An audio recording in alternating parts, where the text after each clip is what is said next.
Have you ever imagined two of the greatest geniuses in history sitting face to face? Leonardo da Vinci, the man who designed the future centuries before it existed. Nikola Tesla, the mind that transformed invisible ideas into real energy. Now imagine these two exchanging ideas as if they were in a modern podcast. This never happened in history, but today you will see how it could have been. Like, subscribe, and comment which geniuses you want to see.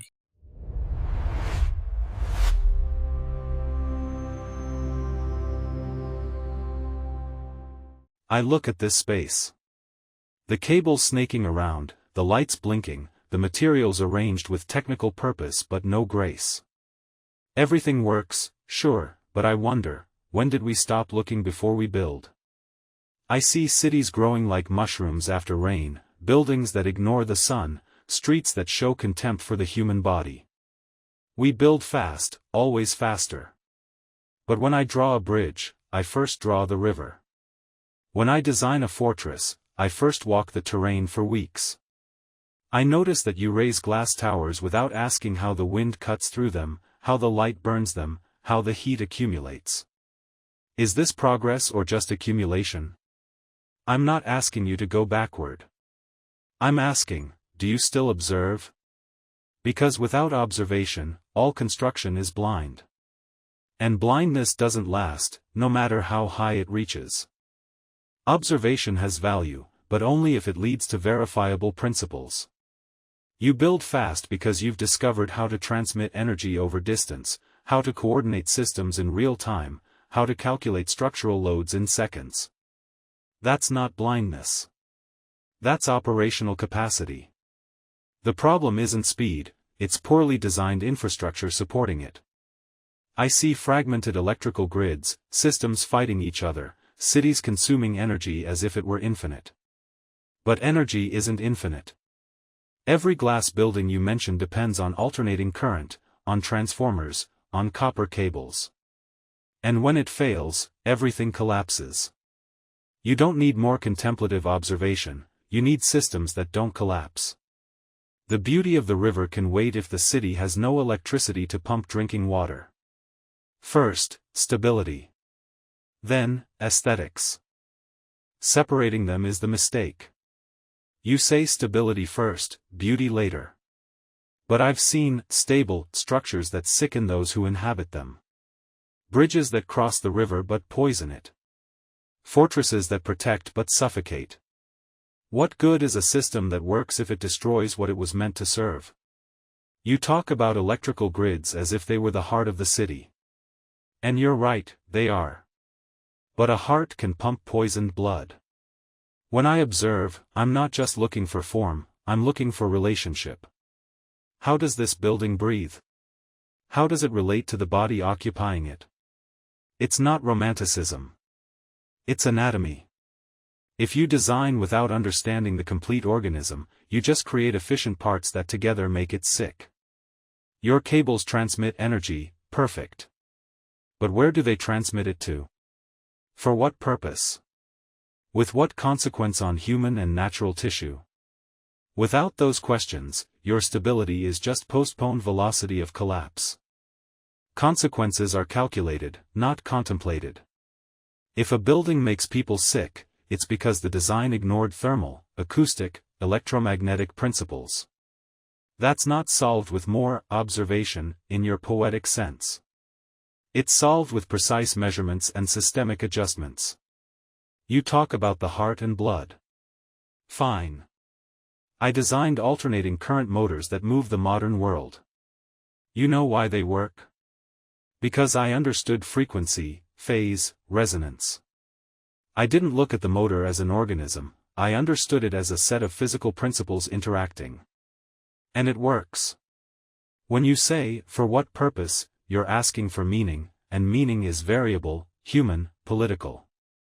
I can't design purpose. I can only guarantee the system is available when someone decides what to do with it. Your approach produces art. Mine produces infrastructure. Both are necessary, but don't confuse priorities. Without my electrical grid, your Mona Lisa rots in darkness. Wait. You say purpose is variable and you only provide infrastructure. But isn't that already a decision about purpose?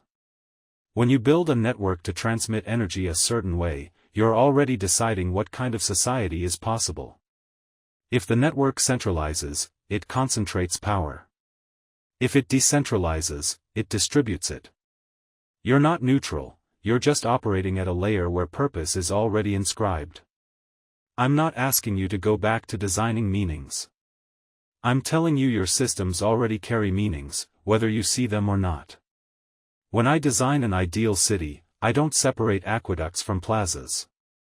Water that flows well enables encounters, commerce, health. It's not ornament after function, it's function that generates human form. And yes, without your electricity many things rot. But with your electricity poorly distributed, other things rot in new ways: energy inequality, cities that never sleep, bodies desynchronized from natural cycles. I'm not asking you to be a poet. I'm asking you to see that every cable you lay is already drawing a type of world. I don't deny infrastructure has political consequences. But you're confusing the tool with its abuse. If someone uses my system to centralize power, the problem isn't the transformer design, it's the government structure controlling it. I fought precisely for that, alternating current against direct current, not just for technical efficiency, but because alternating current allows long-distance transmission without massive energy loss. That decentralizes potential. But then economic interests arrive, monopolies, decisions that have nothing to do with the physics of the system. Do you blame me for that? It would be like blaming you because someone uses your catapult design to siege a city. The tool is immoral. Ethics is in the hand that holds it.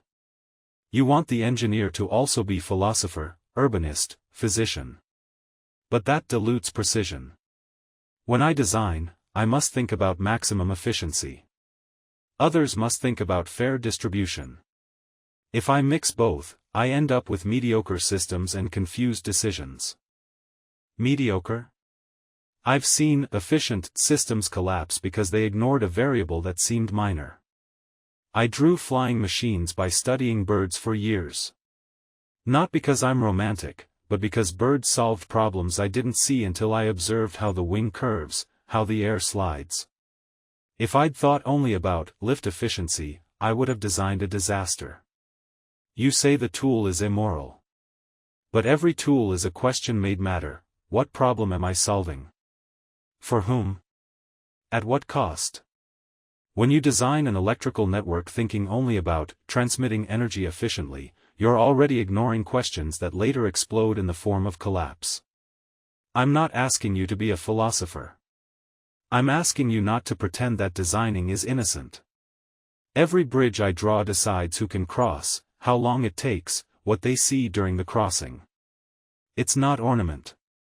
It's embodied decision. And when you ignore that, you don't produce precision, you produce blindness disguised as clarity. So according to you, the engineer must foresee all the social, political, psychological consequences of his creation before building. That's paralysis. I designed the induction motor without knowing it would move factories for a century. If I'd waited to understand all the implications, I never would have started. The world's complexity is greater than any individual mind. That's why we need specialization. You talk about birds and flight. Perfect. But if you'd had access to material resistance calculations, fluid dynamics, tensor analysis, you would have advanced faster. Pure observation has limits. Eventually you need mathematics, you need abstraction. And yes, that abstraction leaves aside some variables. But you can't design for infinity. You choose what to optimize and move forward. Then you adjust. You call blindness what I call necessary iteration. I prefer an imperfect system working today to a complete vision that never gets built. Imperfect working today, disaster inherited tomorrow. That haste is exactly what I see in modern cities. Towers already falling apart after 30 years because nobody asked how they age. Technologies that solve one problem and create 3 new ones. You say iteration, I see accumulation of unforeseen consequences. And no, I'm not asking for total foresight. I'm asking for something simpler, that you observe what's already in front of you before scaling. When I draw a human body, I don't invent. I observe. Every muscle, every bone has logic. And when I design something for that body, I respect that logic. I don't improve it with abstractions that ignore how it actually works. You say mathematics would have accelerated you. Maybe. But it also would have distanced you from seeing what birds already solved without equations. There's knowledge in matter itself. And when you ignore it for speed, you're not iterating. You're improvising blind. And yet, birds didn't build airplanes. Humans did. With mathematics, with engines, with principles birds don't need to understand. Nature optimizes for survival, not for scale. You can admire a bird's wing, but that design doesn't move 200 people across an ocean. For that you need to go beyond organic observation. You need metallurgy, thermodynamics, systems engineering. You say you respect the body's logic. I respect the universe's laws. And those laws don't always coincide with what seems natural. Alternating current doesn't exist in nature. I invented it. And it works better than any organic flow for transmitting energy at industrial scale. I'm not improvising blind. I'm building on principles that transcend casual observation. If that generates problems, we solve them. But we don't stop progress because something feels wrong. The modern world wasn't built with aesthetic intuition. It was built with cold calculation and the will to scale. I hear you now have machines that learn. That mimic human thought, that generate images, texts, decisions. It fascinates and troubles me. Because when I drew, every line was a question: what am I really seeing? What am I inventing? What am I copying?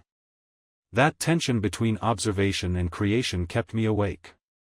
Now I see these machines produce without that tension. They generate without observing. They create without doubting. And people say, it works. Yes, it works. But what are they outsourcing? Not just the work. They're outsourcing the question. The machine doesn't ask itself if what it produces makes sense. It just optimizes for an objective someone else defined. And that seems dangerous to me. Because value isn't only in the result. It's in the process of doubting, correcting, observing again. When you lose that, you produce in series, yes. But do you produce understanding? Or just accumulate results nobody fully understands? Artificial intelligence does exactly what it should do: process information at speeds no human can reach. You talk about doubting as if it were a virtue. But doubt is cognitive inefficiency. It's the human brain struggling with insufficient data. A well-trained machine doesn't need to doubt, it calculates probabilities, optimizes, decides. And yes, someone defines the objective. As always. When you painted the Mona Lisa, someone commissioned the portrait. The objective was already defined. The difference is now the process is scalable. But what worries me isn't these machines' intelligence. It's their energy dependency. Every AI model consumes electricity equivalent to a small city. Training them requires stable electrical grids, constantly refrigerated data centers. And nobody talks about that. Everyone celebrates artificial intelligence as if it were magic. It's not magic. It's energy converted into computation. And if that energy isn't sustainable, everything collapses. Doubt isn't inefficiency. It's error detection before it scales. When I drew anatomy, I doubted constantly: does this muscle connect like this? Does this bone support that weight? And thanks to that doubt, I didn't draw impossible bodies. I corrected. Every doubt was information.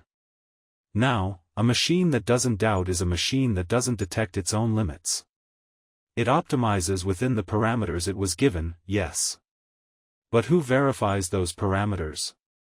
Who asks if the objective itself is wrongly posed? You say someone commissioned the Mona Lisa. True. But I decided how to paint it. I experimented with sfumato, with proportions, with light. The machine doesn't experiment, it replicates patterns. It doesn't innovate, it optimizes within the known. And about energy, you're right. But that only reinforces my point. You're creating systems that consume massive resources to produce results you don't even understand. It's accumulation in blindness. Speed without direction. And when it collapses, what remains? Digital ruins as useless as physical ruins. The machine detects errors better than you. Faster, more consistent. What you call doubt is simply uncertainty calculation. The machine does it in milliseconds. You took weeks. I'm not saying human creativity is obsolete. I'm saying the comparison is absurd. They're different tools for different problems. The machine doesn't replace your creative process, it replaces repetitive tasks that don't require genius. It frees human time for problems that truly need innovation. The problem, I insist, is energetic. And that problem is solvable. Solar energy, wind, geothermal. What we need is political will and correct systemic design. But you're distracted with philosophical debates about whether the machine understands or not. It doesn't matter if it understands. What matters is if it works. And it works. What doesn't work is the energy infrastructure supporting it. Fix that and the rest are operational details. Operational details? You're ignoring that a machine's functioning includes its effects on those who use it. I've seen people who depend so much on these tools they no longer know how to think without them. Students who can't write without autocomplete. Architects who can't design without software. It's not efficiency, it's atrophy. When I was learning, I had to fail 100 times before achieving a correct line. That process wasn't wasted time. It was building judgment. Now, the machine makes the perfect line instantly. And what does the student learn? To depend. Not to observe. You say it frees time for complex problems.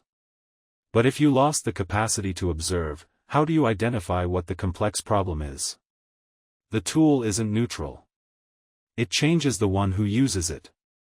And if you don't train the capacity to doubt, correct, iterate manually, you produce generations that optimize without understanding. Efficient and useless. Because efficiency without comprehension is disguised fragility. There's always been dependence on tools. Those who learned with abacus depend on abacus. Those who learned with printing press depend on books. Dependence is the price of scale. You can't educate 1 billion people with artisanal methods. You need standardization, automation, speeds that manual instruction can't reach. Yes, some will lose skills. Others will gain capacities that were previously impossible. You call that atrophy, I call it evolutionary specialization. The human who calculates logarithms mentally is impressive, but irrelevant when you have calculators. The question isn't whether we lose something. We always lose something. The question is whether what we gain compensates. And in terms of production, speed, reach, the answer is yes. The problem isn't the tool. It's how we distribute access to it.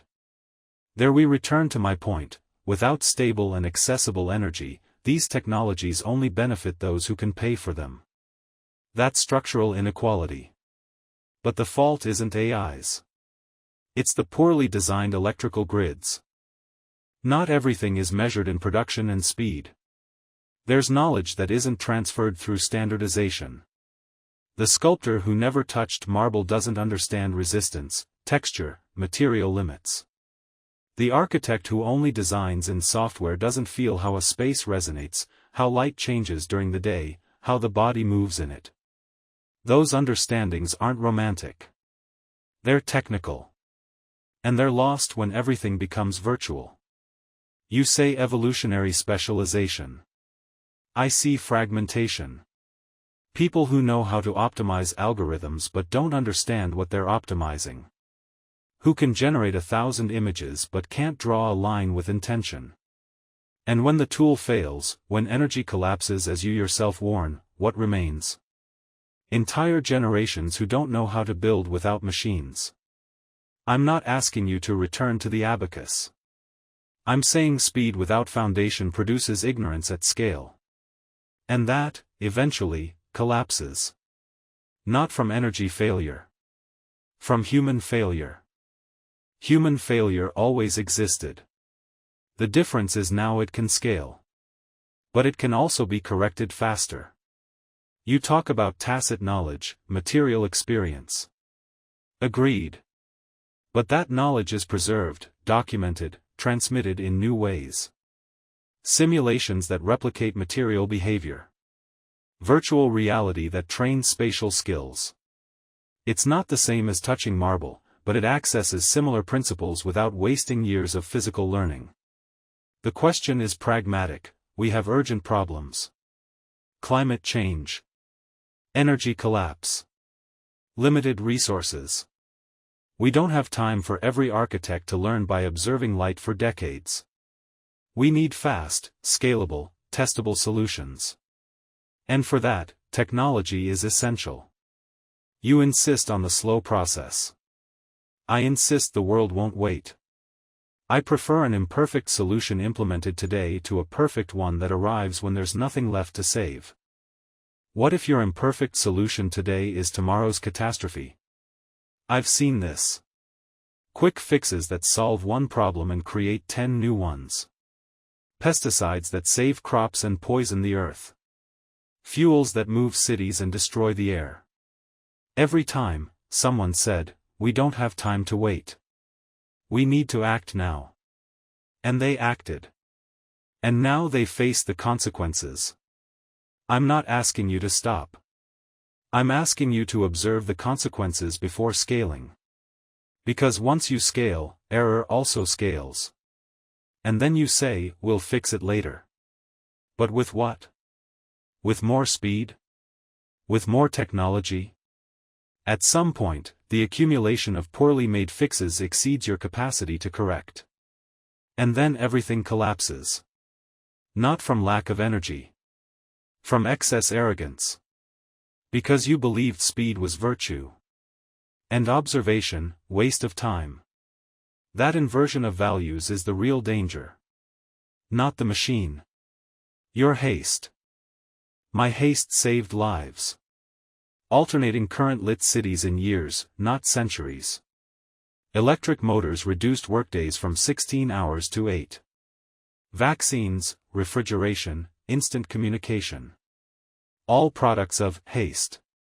Were there errors? Of course. But the alternative was worse, millions dying of hunger, disease, wars over scarce resources. Slow observation is a luxury of those who already have food on the table. For the rest, fast technology is survival. You lived in a world where a few geniuses created for a few wealthy people. I imagined a world where technology reached everyone. And for that you need scale. Scale implies speed. Speed implies error. But correctable error is better than unattainable perfection. You say observing prevents catastrophes. I say inaction is also catastrophe. Every day you wait, people suffer. It's not arrogance. It's responsibility. There's something that still doesn't sit right with me. You say your job is to provide tools and others decide the purpose. But when I observe the current world, I see that tools themselves are shaping purposes. It's not that people use technology to achieve what they wanted. It's that technology tells them what to want. Algorithms that decide what they see, what they buy, what they think. Social networks that don't connect people, they create addiction. Devices that don't facilitate communication, they fragment it into dopamine bursts. You designed alternating current to transmit energy. Noble. But what happens when that same efficiency logic is applied to human relationships, to art, to thought? It optimizes for engagement, not for truth. For speed, not for depth. And then your neutral tool becomes a control structure. Not through malice. Through design. Because you design thinking only about the how, never about the what or the for whom. Algorithms do what humans order them to do. If they optimize for engagement, it's because someone decided that was the relevant metric. You can't blame the algorithm for a corporation's business decisions. It's like blaming electricity for what it illuminates. Current has no preferences. It flows where you direct it.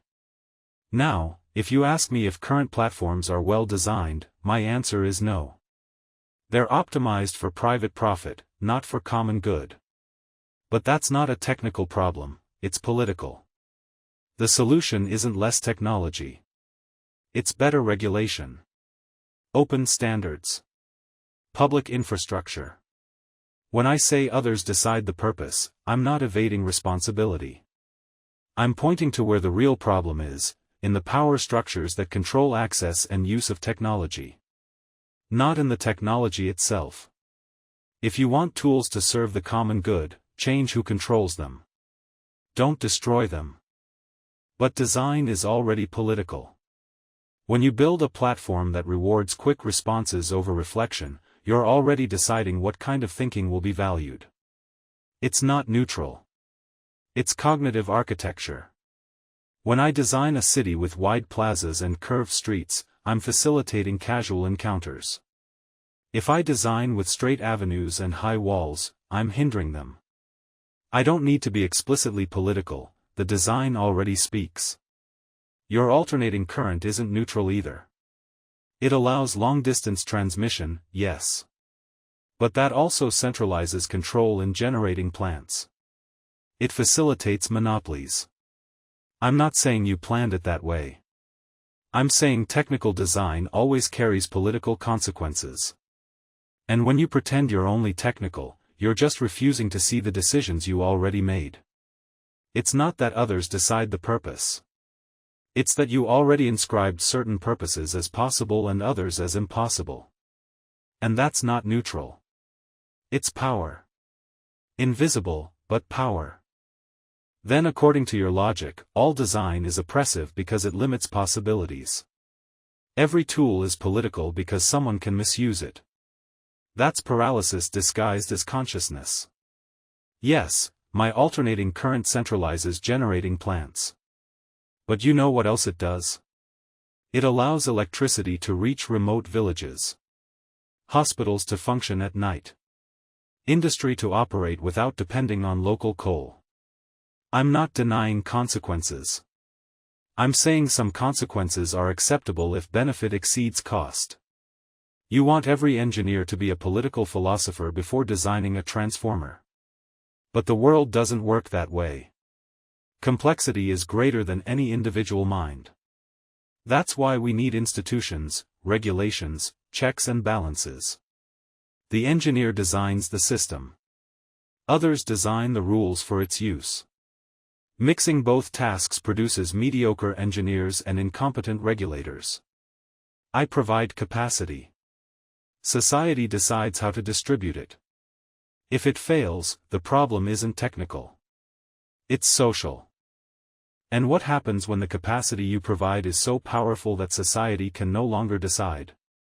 When the system becomes so complex, so interconnected, so fast, that nobody can regulate it effectively. I see this now, technologies evolving faster than laws. Algorithms operating in milliseconds while legislators debate for years. It's not that society fails to decide. It's that your design already exceeded human capacity for control. And then your neutrality becomes fatalism. You say you provide capacity and others distribute it.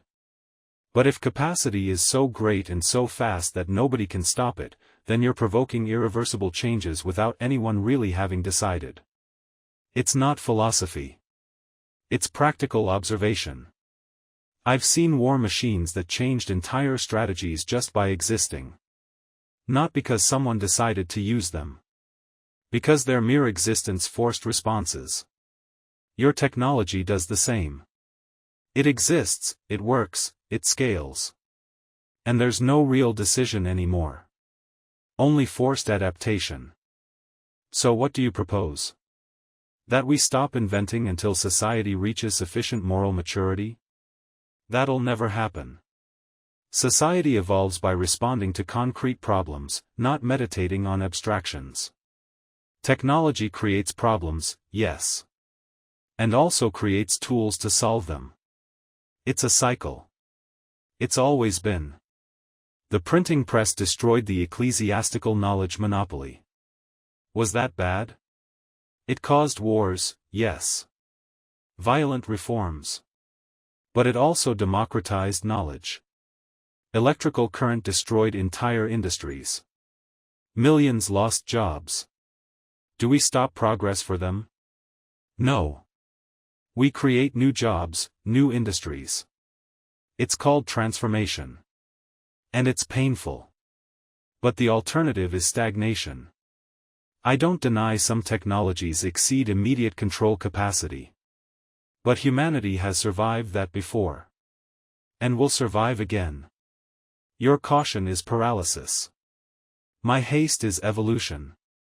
I prefer the risk of advancing to the safety of staying behind. I'm not asking you to stop. I'm asking you to look at what you're accelerating. Because not all acceleration is evolution. Sometimes it's just waste at greater velocity. When I paint, I advance slowly. Not because it's noble. Because if I advance fast, I make mistakes I can't correct later. The paint already dried. The fresco already penetrated the wall. And there it stays, poorly made, permanent. Your technology is similar. Once it scales, errors become structural. You can't simply create new jobs. Millions of people whose skills are obsolete don't retrain with a decree. Destroyed ecosystems don't restore with goodwill. It's not caution. It's realism. You say humanity has survived transformations before. True. But it's also collapsed entire civilizations by changing too fast without understanding consequences.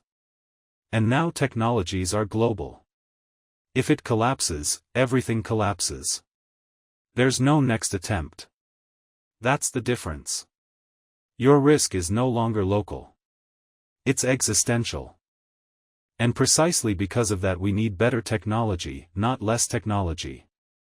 We face existential crises, climate change, resource depletion, overpopulation. How do you solve them without massive-scale engineering? With contemplative observation? No. You need clean energy, efficient agriculture, sustainable transportation. All that requires fast innovation. Yes, there are risks. But the risk of not acting is certainty of collapse. You talk about civilizations that collapsed from changing fast. I talk about civilizations that collapsed from not changing in time. From clinging to obsolete technologies. From not adapting when environment demanded evolution. History doesn't reward caution. It rewards adaptability. And adaptability requires speed. Not blind, not stupid.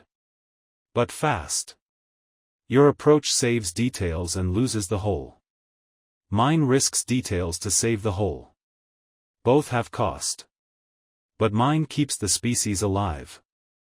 Keeping the species alive without beauty, without meaning, without understanding of what we are, is that really survival or just prolonging agony? I've observed how technical progress doesn't always translate to better lives. Cities with all imaginable technology where people are miserable. Tools that promise freedom but generate dependence. I'm not against solving crises. I'm against solving them in ways that create worse crises. Because I've seen this, every technical solution that ignores human and natural fabric ends up tearing it. And then you need another technical solution to repair the tear. And another. And another. Until when? Until there's nothing left worth saving? You say my approach saves details and loses the whole. I say your approach saves an abstraction called species, but loses the concrete human beings that compose it. It's not philosophy. It's the difference between designing for numbers and designing for bodies. Bodies need food, shelter, health. Not philosophy. The beauty you mention is a subsequent luxury.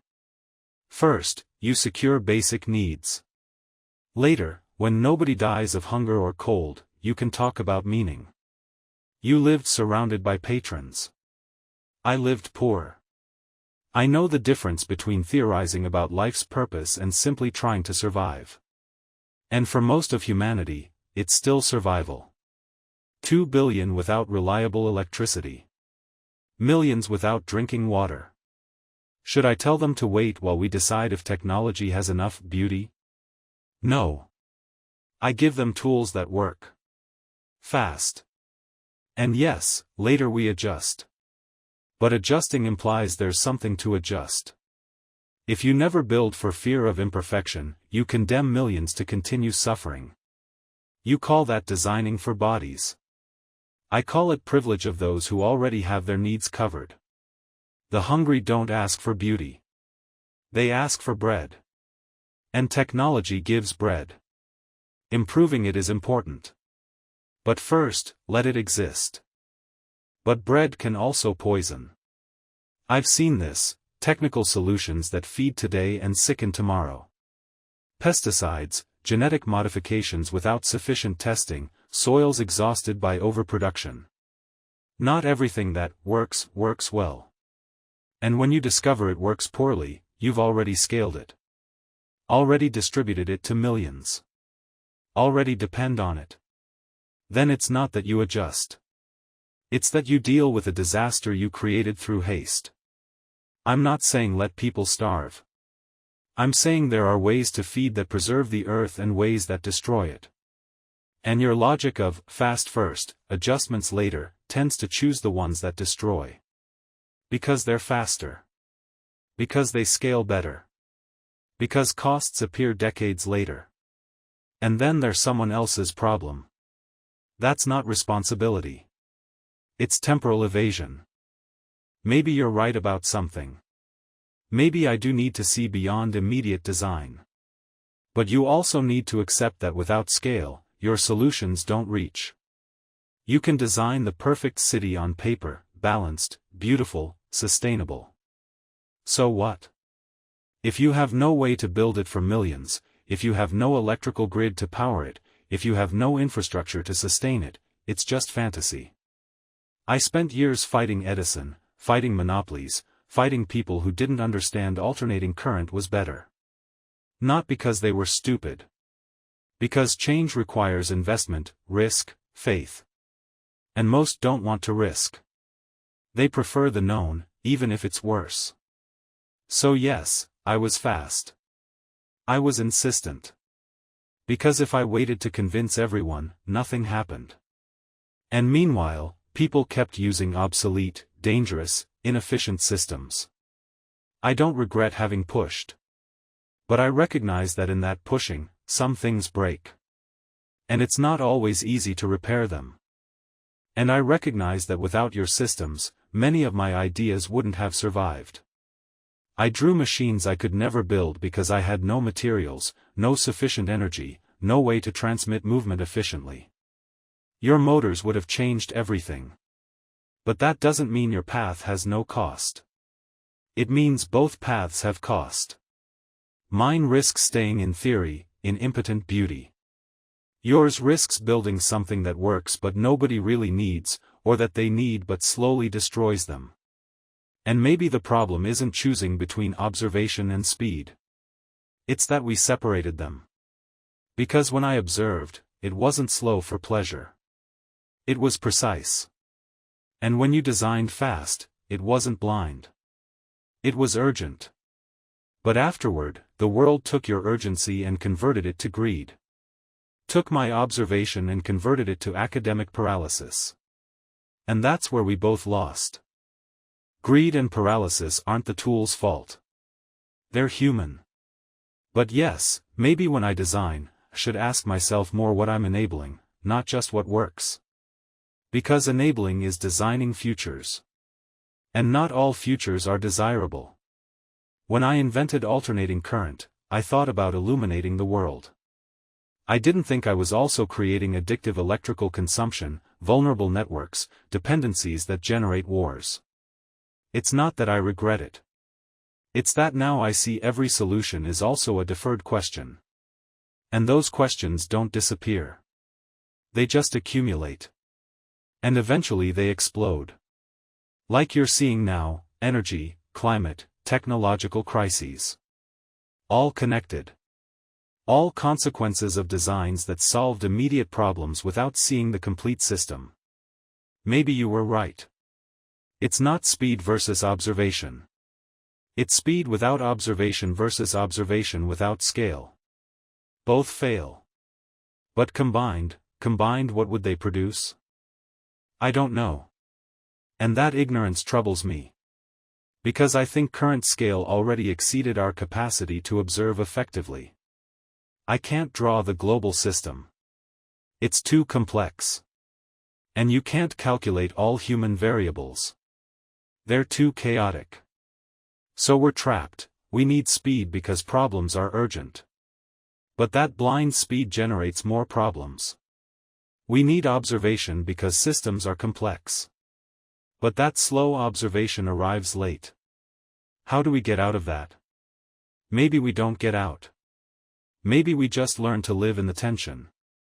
To design knowing it will be imperfect. To observe knowing it will be incomplete. And to constantly correct. But that requires something neither you nor I had to do much: humility. Humility to admit we don't control consequences. That every invention is an experiment with uncertain results. And that maybe, just maybe, there are things we shouldn't build just because we can. Humility. Difficult word for an inventor. Because inventing requires a certain arrogance.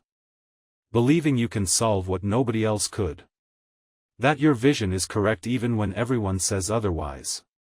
Without that arrogance, there's no invention. There's conformism. But you're right, that same arrogance blinds us.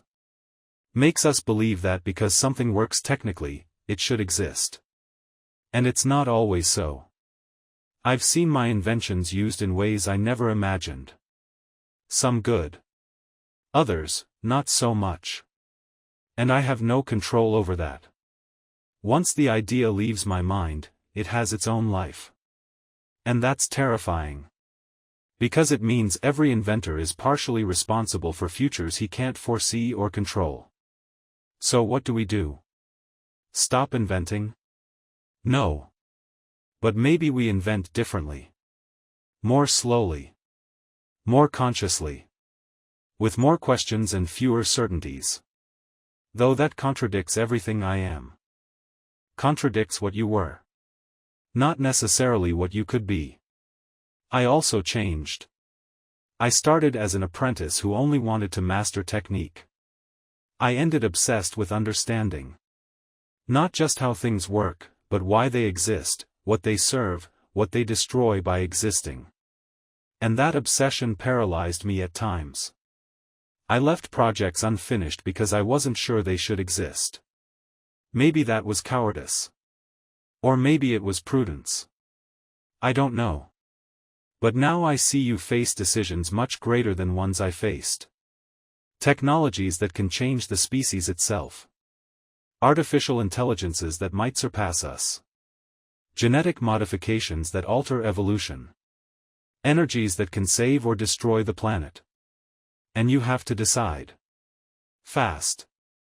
With incomplete information. Under economic and political pressure. I don't envy you. Because I could make mistakes and damage was local. You make mistakes and damage is global. Irreversible.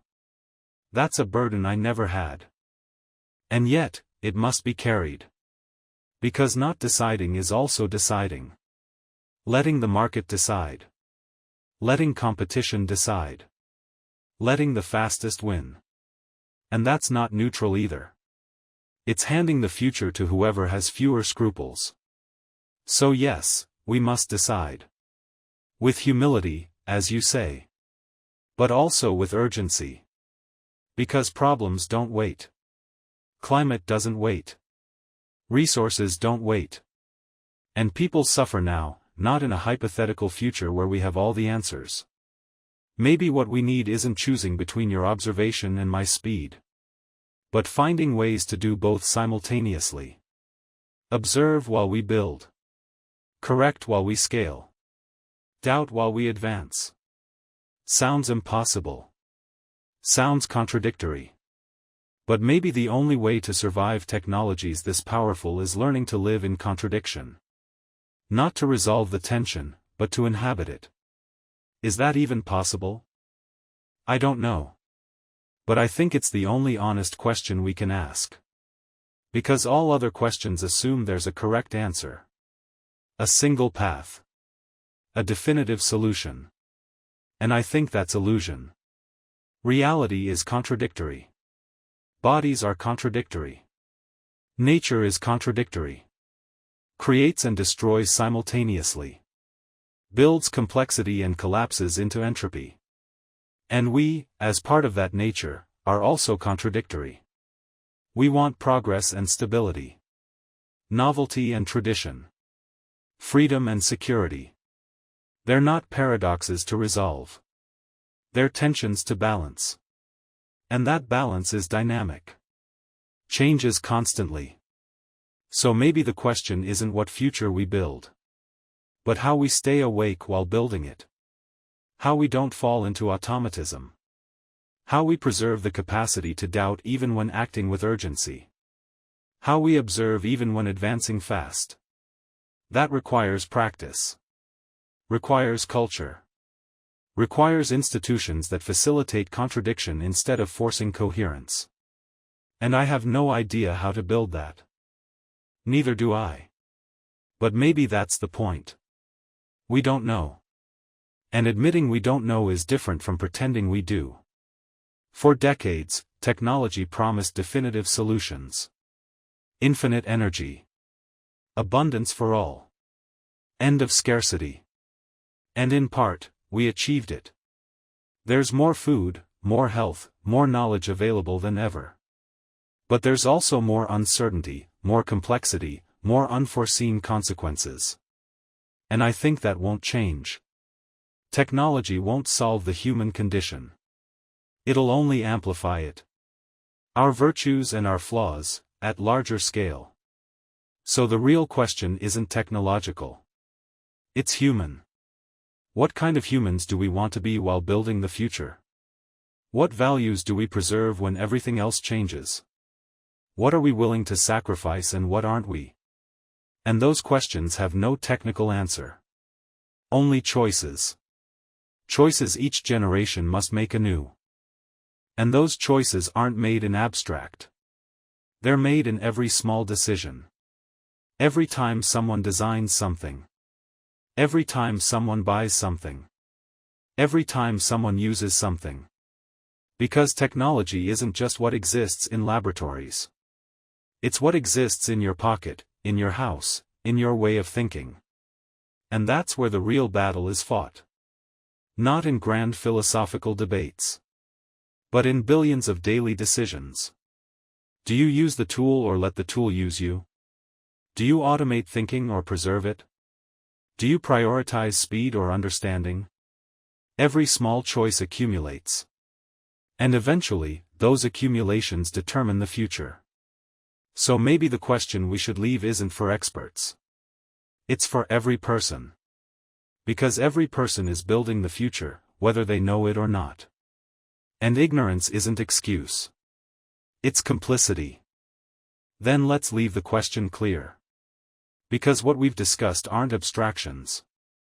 They're dilemmas every person faces today. You have technology in your hands. Tools that amplify your capacity to do, think, communicate. And with those tools, you're constantly making decisions. Small ones. Almost invisible. but cumulative. So the question is simple and brutal: when you use that technology, are you choosing speed because it's convenient or because it's necessary? Are you choosing automation because it frees you to think better or because it saves you from thinking? Are you choosing digital connection because it amplifies human relationships or because it replaces them? And above all, are you asking yourself these questions or simply letting someone else's design decide for you? Because if you don't choose consciously, someone else already chose. And maybe they didn't choose your well-being, but their benefit. Are you choosing or are you being chosen?